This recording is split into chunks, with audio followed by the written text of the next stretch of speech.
In the movie World War Z, there was a Mossad agent trying to explain to Brad Pitt's character why Israel was far more prepared for a zombie outbreak than the rest of the world. The reason was the 10th man rule.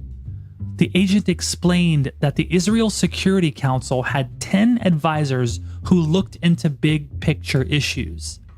If the first 9 advisors dismissed an issue or potential danger, then the 10th man was forced to overrule them on principle and look into the issue no matter how far-fetched the scenario. There's a lesson in there that I think applies to exactly how Ed McQuiston, EVP and Chief Commercial Officer for Hyland, says the company tends to operate. We've got to change planes while we're still flying. And, that's the hard part. There's never that opportunity to just say, all right, let us pause and reset. The business continues every day. No, Hyland doesn't change planes to avoid zombies or some other apocalyptic scenario. What it has done, though, is create a process of contrarian thinking that has ensured its survival for decades. So what does that process look like in action? And how has it allowed them and their customers to avoid the figurative business apocalypses? Let's dig in. I'm Jeremy Bergeron, Vice President of Strategy at Mission.org, and this is Business X Factors. Each week, we'll take a look at the secret sauce that takes companies to the highest levels of success and unpack how they got there. We'll explore how these organizations are run, what's special about the people, culture, and processes that make it all happen.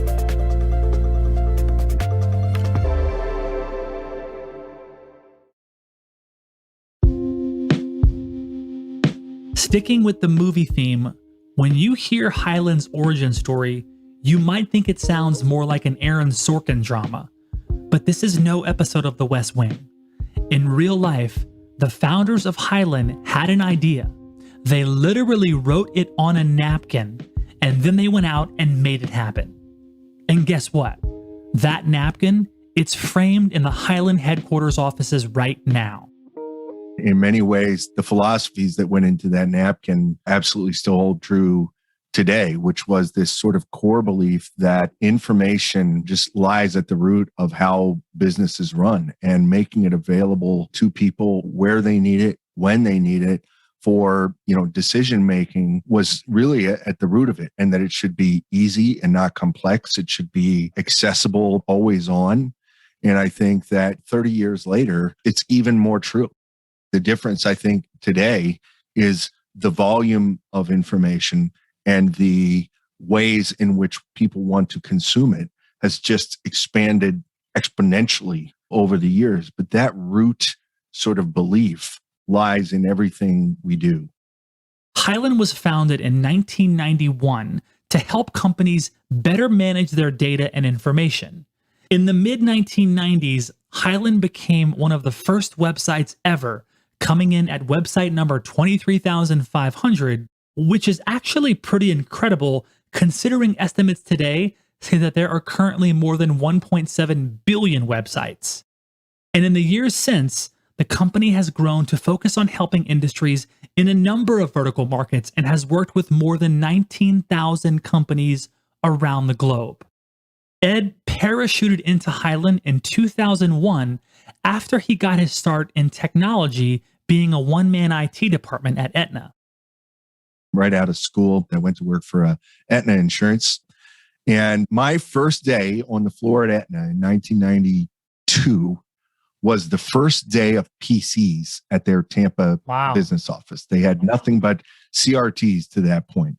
And it became this great leveling effect because, I wasn't necessarily afraid of PCs, but a lot of my coworkers never seen a PC in their life. I started trading my lack of insurance knowledge for helping people figure out why they couldn't get the machine to do what they wanted it to do. And after a year and a half, I managed to convince management at Aetna that I should be in their IT department. Ed continued to hone his IT skills and eventually found himself presented with the Hyland story. He was intrigued, and he was attracted to Hyland because, from the outside looking in, the company operated in a way that didn't always make sense. I went to the 1998 trade show where Hyland built a baseball booth in the middle of the AIM show, the big bet of the company at that point. The expenditure definitely didn't match the company size, but they were showing some unbelievable software. And what attracted me was the energy, the passion of the people. They were just it was so contagious. Ed pursued an opportunity to join the Hyland team, and he was brought in to help Hyland expand into the healthcare vertical. The company was doing well enough elsewhere, but rather than stick to its track, Hyland thought it was time to conquer new territories. Those early days, we weren't a name in our own industry, let alone in the healthcare industry at that point. And the core providers of our type of solutions, or at least our type of software, were the providers that industry. It was McKesson's, it was Siemens, it was Cerner, and they were selling something like our software. But the difference was they were selling it very narrowly in the niches they knew. So if you wanted a medical record solution, they had that. If you wanted a patient accounting solution, they had that. What we were able to do, and what I worked to identify with our team early was, how do we do those things? How do we do medical records? How do we do patient finance? Hopefully at least as well as those solutions do, but then offer an enterprise vision for the hospital of content services generally, meaning that instead of buying a medical record solution from vendor A and then having to buy a patient finance solution from vendor B, and then one for AP, and then one for HR, next thing you know, you got 6 different content solutions to maintain and support and buy infrastructure for. If we could do medical records just as well as, say, our competitor, and also offer a vision and you can roll out AP and HR and facilities management and all these other things. Now we were differentiating, and now we had a better story, even though we weren't as big a company, we weren't as well known a company. That all came to a head with Allina Hospitals and Clinics in Minneapolis back in 2003. Really hard competition. They were going to be one of the first, if not the first, epic sort of fully integrated ambulatory and acute rollouts to their 14 hospitals and 63 clinics. By the time their first hospital went live with the Epic and Hyland solution together, we had already rolled out 14 other departments. We were up in AP, we were up in HR, and that we kept showing value again and again. And that really became a linchpin to our success, where we were able to replicate that time and time again for the better part of 18 years now. The healthcare vertical is now the largest at the company. And the reason that Hyland is benefiting now from that vertical is because of the process Ed and the team put in place to constantly be changing things up. You see, past is not prologue at Hyland. The future is what matters, and it has to be written and rewritten in the present. That belief is what made it possible for Hyland to command its fate. See, over the years, Hyland continued to find success in healthcare, but there were signs on the horizon that indicated that the tides might be changing, and they needed to act now to prepare for later. When I took on the sales group in 2012, our healthcare business, which, as you've noted, is the largest segment of our business, had run into some competitive challenges. They had lost a few deals in a row that were the kind that basically you just write down in pen, we win that deal. Our competitive advantage was so great. And we ended up making a change with the leadership of that group, but also then challenging the new leaders who we promoted and saying, it doesn't matter what we've done till now. It doesn't matter the success we've had. We've got to peel it to the studs and analyze every aspect of how we are approaching this market. We've got to look at how we demonstrate. We've got to look at our messaging. We've got to look at how we're talking to customers, and we've got to really redo our approach. And as our customers will refer to a lot, we've got to change planes while we're still flying. And that's the hard part. There's never that opportunity to just say, all right, let us pause and reset. The business continues every day. Making this massive change was necessary. Changing the leadership, rethinking the sales approach, talking to customers in a new way. This is a painful process, especially when what you had been doing had been working pretty well for a while. But that didn't matter. And this isn't the only example of Hyland taking this route. About 4 years ago, maybe 5, I had become convinced that we had outgrown our sales structure, that the company size had reached a point where the structure that had served us really well was starting to show cracks. We were having challenges with overlaps in some areas and white space in others. So I worked with somebody internally to really create a presentation to the C-level executives, which I wasn't at the time, to say, I know it looks like it's working, because it was. And that was the big, hairy, scary part, right? Is, yeah, we're growing. Yeah, we're hitting numbers. Yep, we're doing all the things we want to do. And I'm telling you that I think in 2 years, we start to really see a struggle if we don't rebuild. And I knew also that I wasn't the person to do it. I could see the need. I knew what I knew the challenges were, but I'm not an organizational designer, and proposed that to our C-level, got their buy-in. And, we ended up bringing a third party in to assist. Ed wasn't focused on the P&Ls of the moment, which is what the executives and shareholders typically zero in on. He was looking at the problems that could be coming in the future. He saw what was ahead and believed that a big change was needed now. I talk all the time about the speed of business, and I drive my senior leadership team crazy with my sense of urgency. I say all the time, I wake up and go to bed with a ticking clock. There's always a month end, there's always a quarter end, there's always a year end, there's always the next thing, there's always new technology, there's always something. And the analogy that I've used has been, I don't know if you've spent much time in Dallas or Houston, but one of the things that always amazes me when you go to those cities is they have these access roads that parallel their highways, literally for miles and miles on end. And I joke around, like, you can sort of make your choice. I want to do 35 miles an hour and hit every red light in Dallas, or I can go up on the highway and do 80 and get there as fast as I can.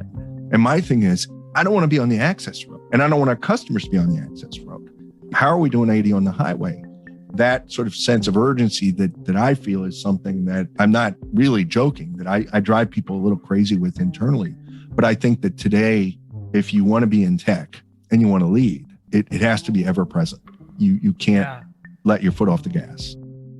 But Hyland's process of making big, sweeping, preemptive changes isn't just an idea they keep for themselves. It's a method the company brings to its partners and customers as well. How? And are there times that maybe this isn't the best way to do business? Stick with us and find out.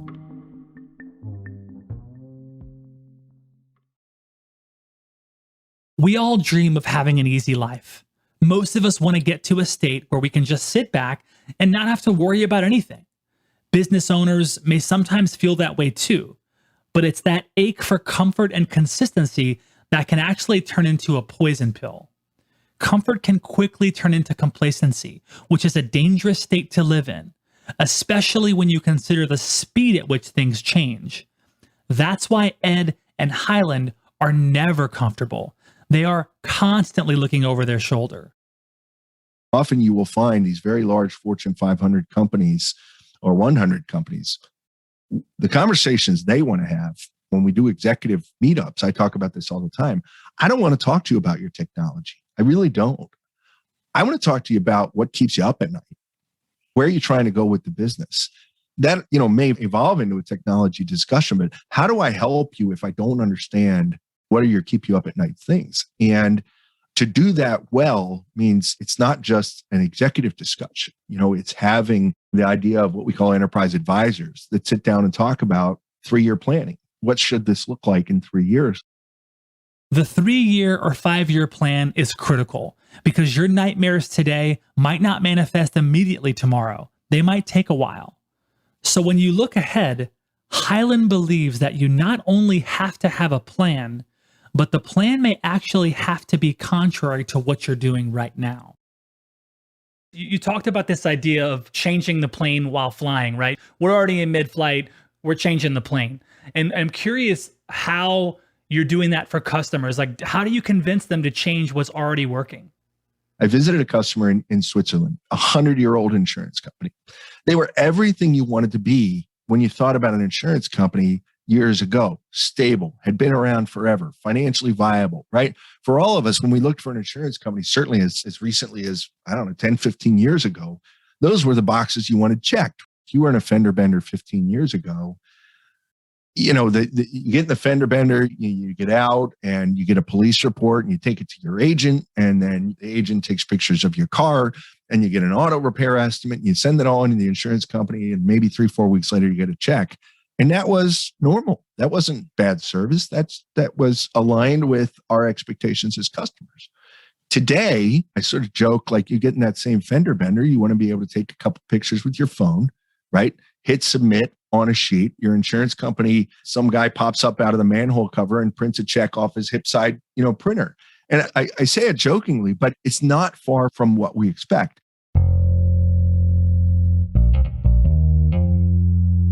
Now imagine you're that insurance company. What does it take to make that happen? What are the back-end systems? Because all the evaluation to pay that claim, that hasn't changed. Do you have fraud history with us? Do your coverage limits cover this claim? Do you have a deductible? In fact, the volume of information they have to sift through has only increased exponentially as they become consumers of data to make better decisions. Yet your expectation of the timeline to turn around to pay has reduced to a day, if not minutes. Well, that pressure, if you're that 100-year-old insurance company in Switzerland and you didn't keep up, you're now watching your reports, your financial reports, and you're watching customers attrit off year after year. And there becomes a line in the sand where the amount of new premium coming in versus what you're attriting off means we're in big trouble. And they saw that line happening in 5 years, within 5 years. And they were on old mainframe systems. And there was no way they were going to be able to revamp that before this critical moment. Our job wasn't to just come in and be technologists. Our job was to figure out how to keep them from not being a business in 5 years. The risk of going out of business is real no matter who you are, and the speed at which it can happen is scary. At least it should be if you're a forward-thinking leader. Sometimes pivots are necessary in order to change course from imminent disaster to sustained success. As an example, just look at Twitter. Initially, Twitter was founded as a company called Odeo, and it was built as a network where people could find and subscribe to podcasts. But when iTunes rose to prominence and began taking over the podcast niche, Odeo's founders were worried their company was destined to fail. In an effort to save the business, the founders gave the employees 2 weeks to come up with new ideas the company could pivot toward. What they came up with was a drastic change. The idea, conceived by Jack Dorsey and Biz Stone, was to build a status updating microblogging platform. Odeo ran with the massive shift, and the rest is history. It pays to take big risks, especially when there's so much on the line. But there are pitfalls, too, to being overly ambitious with your changes. Just like in the movie World War Z we talked about earlier, sometimes you have to go through the exercise, examine the ideas and the outcomes, and still show a bit of restraint. I'm pretty emotionally charged, as people that know me. I tend to be a little more right-brained. I will hear things and go, marketing was a great example. I met with all those people for 120 days. I came to the conclusion that we really needed to re-engineer our content creation processes from end to end. So I sit down with the VP and I have one of my Ed moments where I just go, you know what? We need to revamp this whole thing. We got to go lock ourselves in a conference room with a whiteboard with the leadership team. And we need to draw this whole thing out and slide me under the door. And we're not coming out until we have it fixed. And I thankfully have either, I can't figure out whether it's subconscious or conscious, but surrounded myself with people who are capable of handling my Ed moments. And our VP of marketing looked at me and said, we could definitely do that. But instead, what we could do, and we brought in a third party to, really analyze us, benchmark us against best practices, and make recommendations on ways to revamp that process. In World War Z, there was a group of advisors and a commitment to pursuing contrarian pathways. At Hyland, a similar process exists, and in its pursuit of always being on the cutting edge, it has built itself into a company and a partner that its customers know they can count on. Hyland has changed its own trajectory a time or two, and it has helped its customers do the same. As a result, the planes have always landed safely, and they have never run into any zombies.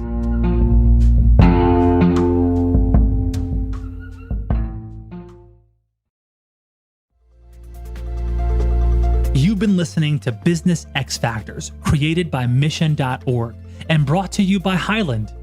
If you like this show, please be sure to subscribe or follow on your favorite podcast app. And we'd be so grateful if you rated and reviewed us on Apple Podcasts, as this helps ensure that more amazing listeners like you find this show. Thanks for listening. I'm Jeremy Bergeron, and I'll catch you next time on Business X Factors.